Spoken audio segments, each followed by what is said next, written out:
पिता और पुत्र पवित्रात्मा नाम रे आमेन। आपण मान समस्त को जय जीशु। आपण मान समस्त को मु दैनिक आहार प्रोग्राम को मु स्वागत जनावि। आज हूँ सेप्टेम्बर मास 6 तारीख 2025। आज सुसमाचार लूक लिखित सुसमाचार 6 अध्याय 1 ରୁ 5 पद पर्यंत आमे माने सुसमाचार शुणिबा। विश्राम बार पालन संबंध रे प्रश्न। थरे विश्राम बार रे जीशु शस्य क्षेत्र मध्य दे जाउतिवा समय रे तांकर शिष्य माने गहम शिमसा चिंडाई हाथ रे मोंती खाइबा को लागिले। यह देखि फारिसी माने समान को कहले, विश्राम बार रे जहा करिबा विधि संकट नुहे ताहा तुमे माने काहेंगी करुअछ। जीशु समान को कहले, दावीद ओ ताहांकर साथी माने भकिला थिबा बेले कौन करतिले ताहा कौन तुमे पढ़ी नह। से मंदिर रे प्रवेश करी उत्सर्गीकृत रोटी नहीं ताहा निजे खाइले ओ तांकर साथी मानकु देले, जहा याजक मानकर व्यतीत अन्य केही खाइबा विधि संगत नथिला। तत्परे जीशु समान को कहले, मनुष्य पुत्र विश्राम बार प्रभु अटंती। प्रभुंकर सुसमाचार।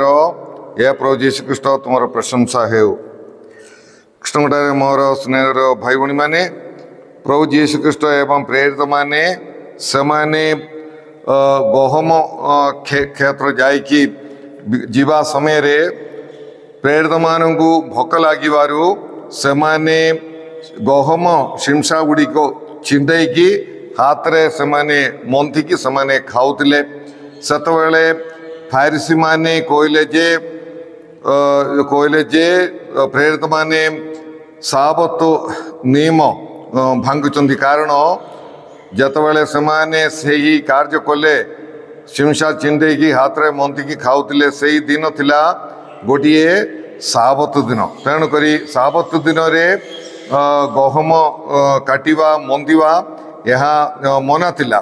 प्रकृत रे अन्य मानकर गहम क्षेत्र देकी गला बेलू गहम छिंडई खाइबाटा किछि मना नथिला। विधि व्यवस्थार विरोध नथिला। आमे देखिपर जे नियमावर्ती बा द्वितीय विवरणी 23-25 रे लेखा अछि। सेटा लेखा अछि तुमे गहम जनकर गहम क्षेत्र रे गला बेलू गहम छिंडई खाइबाकू किछि मना नहीं।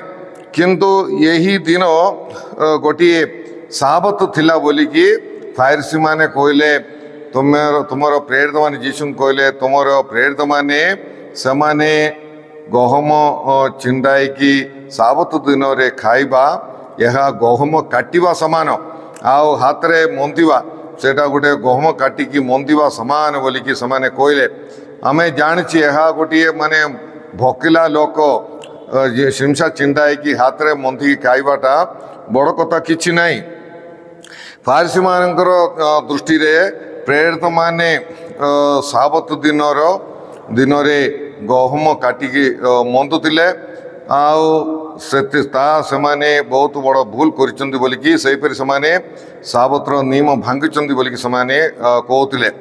कृष्णगढ़ मोर स्नेहर भाई भणी माने यही फारिसी माने भावी नथिले जे यही बिचारी प्रेरित माने भोक लागिबारु सेमाने ताहा खाउचंदी बोलिकी सेमाने भावी नथिले। आउ बरम प्रेरित माने बहुत नियम गुड़िक भांगुचंती बोली सेमाने ताहा ही सेमाने धरिकी बसिले। एवं सेमानकर दृष्टि रे से नियम भांगिबाटा भोकरे थिबा लोक खाउचंदी बोलिकी सेमाने किछि भाबिले नाही। किंतु नियम भांगिबाटा ही सेमाने अंगर दृष्टि रे पड़ला। फारिसी मानकर मतरे लोक माने भोकरे थाउ जो लोक मरी जाओ सेमानक पाई बड़ कथा किछि नाही। आउ विधि व्यवस्था माने से लोक मरु न मरु सेमाने विधि व्यवस्था भांगिबाकू नाही। यह सेमानकर दृष्टिकोण थिला। किंतु मानसिक दृष्टि रे आमे देखिबा मानसिक दृष्टि रे आमे देखि मानसिक दृष्टिकोण रे आमे देखिले साबत पालन करबा ठारू मनुष्य को भोकरे थिबा लोक को खाइबा को देबाटा साबत पालन ठारू महान कारण साबत मनुष्य पाए नियम मनुष्य पाए करायछि मनुष्यर मंगल पाए करायछि आउ यही साबत दिन मध्य सेहीपरि आका आउ माथ्यू लिखित सुसमाचार 25 अध्याय रे अंतिम विचार समय रे यीशु आंभ मान को शिक्षा दे अछंती जे जहाँ किछि आमे भोकरे थिबा लोक को खाइबा को देबा यह गोटे महान पुण्य जहाँ द्वारा आमे परित्राण पाई पारिबा तेणुकरी भोकरे थिबा लोक को खाइबा को देबा आमर पक्षरे ताहा साबत दिन पालन ठारू गुरुत्वपूर्ण बोलिकी आमे जानिबार अछि आउ साबत दिन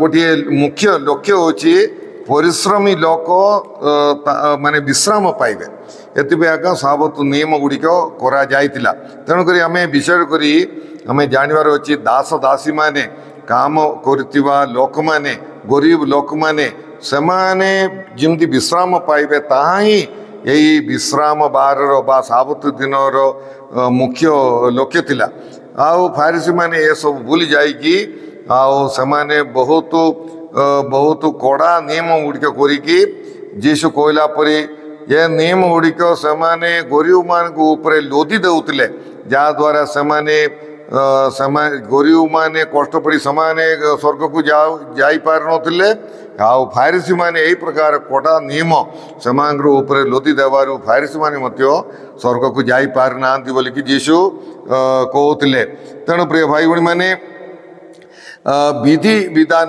बा विधि व्यवस्था गुड़िक मनुष्य को साहाय्य करने कथा आउ मारी देवाई नुहे बा कष्ट देवाई नुहे आम जाचु नियम गुड़िक मनुष्य को साहाय्य करार अच्छी जदि गोटे नियम मनुष्य को साहाय्य करूना ताले गोटे ठीक नियम नाई बोलिकी आम जानवर अच्छी जीशु माथ्यू लिखित सुसमाचार 9 अध्याय 13 पदरे से कहती मु दया चाहे बलिदान नुहे देख बलिदान ठारू जीशु दया को गुरुत्व देउतिले जीशु चाहते जे आमे समस्त को दया देखेबा आउ दया फारिसी मान को आमे देखुची जे सेमानंकर किछि दया माया नाई अन्य मानकर भोकरे थिबा लोक पाई किछि दया नाई तेणु प्रिय भाई भणी माने आम्भे माने फारिसी मान परी हेबा नहीं बरम आमे समस्त को दया देखेबा पाई आमे चेष्टा करिबा आमर परिवार ठारू आमे आरंभ करिबा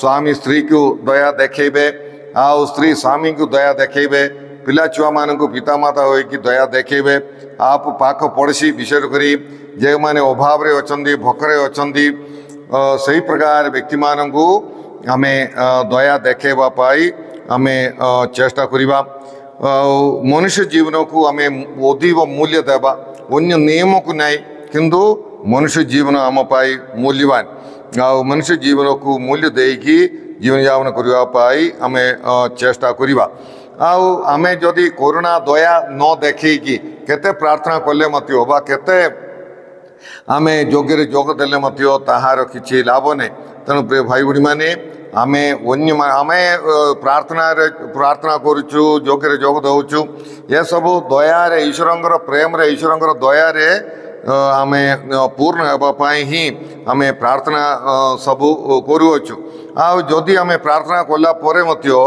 आमे जदि ईश्वरंकर दया रे करुणा रे स्नेह प्रेम रे जदि आमे भारती हेउ ना हो ताले हमर प्रार्थना रे किछि लाभ नै तेणु करी प्रिय भाई भणी माने ईश्वरंकर प्रेम रे आमे भारती हेबापाई आमे समस्ते चेष्टा करिवा आमे आमे दयार अनुकंपार ओ सेवार मनुष्य हेबापाई आमे चेष्टा करिवा माथ्यू लिखित सुसमाचार 5 अध्याय 7 पदरे प्रभु कहउचंदी धन्य दयालु व्यक्तिगण से माने दया प्राप्त करिवे आमे प्रार्थना करिवा या प्रभु परमेश्वर आज सुसमाचार माध्यम रे तुम्हें आंभ मान को शिक्षा दे प्रभु फारिसी मान परी आमे कठोर मन हेबाकू नाई बरम आमे अन्य मान को विचार करी भोकरे ଶୋଷରେ ଥିବା ଲୋକମାନଙ୍କୁ ଅଭାବ ଅସୁବିଧାରେ ଥିବା ଲୋକମାନଙ୍କୁ ଆମେ ଦୟା ଦେଖେଇବାର ଅଛି।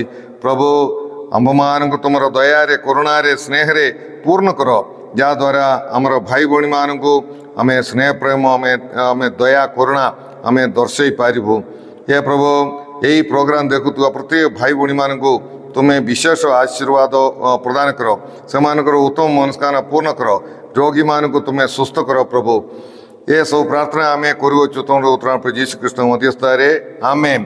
ସର୍ବଶକ୍ତିମାନ ପରମେଶ୍ୱର ପିତା ଓ ପୁତ୍ର ଏବଂ ପବିତ୍ର ଆତ୍ମା ଆପଣମାନଙ୍କୁ ସମସ୍ତଙ୍କୁ ଆଶୀର୍ବାଦ ପ୍ରଦାନ କରନ୍ତୁ, ଆମେନ୍। ଆପଣମାନଙ୍କୁ ସମସ୍ତଙ୍କୁ ଜୟ ଯୀଶୁ।